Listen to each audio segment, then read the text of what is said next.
Hello, everybody, and welcome to day 25. It's August 25th, and we are on chapter 25. My name is Kyle Wilson, and today, as I was reading chapter 25, the very first verse is what stuck out to me. It says, "These also are Proverbs of Solomon, which the men of Hezekiah, king of Judah, copied." Now, this isn't really a proverb like we've seen before where it's saying, hey, do this and this has happened, or a fool does this, a wise man does this, where it actually gives us examples. But this one's just sort of explaining what's coming next. What are these proverbs done? And it is saying these are also Proverbs of Solomon. So it gives us an idea of, okay, Solomon wrote these proverbs. This Solomon was a man who asked God for wisdom, for discernment, and God gave it to him, right? One of the best things Solomon could have asked for at that time. He didn't ask for fame. He didn't ask for gold. He asked for wisdom, and God loved him for it. So we know these are written by Solomon. And then next it says, which the men of Hezekiah, king of Judah, copied.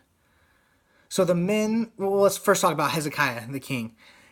So after Solomon's reign, the kingdom was divided, right? So it became the tribe of Judah and Israel, the northern and the southern kingdoms.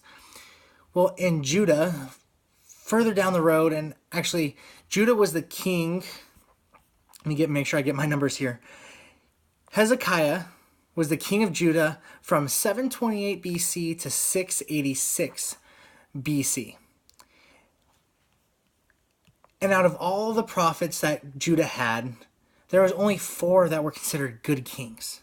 There was a bunch of bad. There was a couple that were a mixture of good and bad, but only 4 that really walked in the ways of the Lord and followed the Lord and really did what the Lord called them to do. And Hezekiah was one of those kings. He was a great king.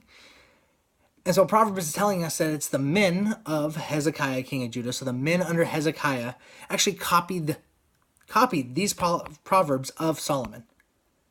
So these weren't just Proverbs that they read and said, hey, we need to know this. They wanted to know it so much that they copied them. Even back in the day, biblical time, the kings of that time, they were charged to actually copy the first 5 books of the Bible, or the Torah. They had to make their own copy for themselves so they can meditate on it day and night. Well, just the men of one of the greatest kings of the kingdom of Judah, they would copy these things. And so that's what it reminded me of through I've done some studies on this, and it reminded me of the kings that had to copy it to memorize it. How much of this material in these Proverbs, how much would we remember if we actually copied them down from Proverbs 1:1 all the way through Proverbs 31? As you copy things down, we start remembering them more and more and easier and easier. And I think that's part of the Proverbs challenge is if you guys have that booklet. It tells us, write the verse down that stuck out to you in your own words. It's to help you remember it. And so even back then, the men of Hezekiah, king of Judah, they copied these down because they knew that these were pearls of wisdom.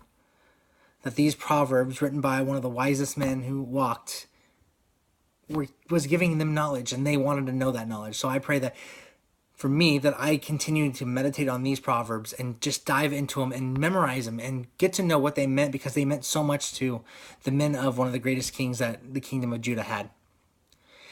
Keep going strong. We are almost done. We have 6 more days of the Proverbs challenge. Hopefully it's been an amazing time for you.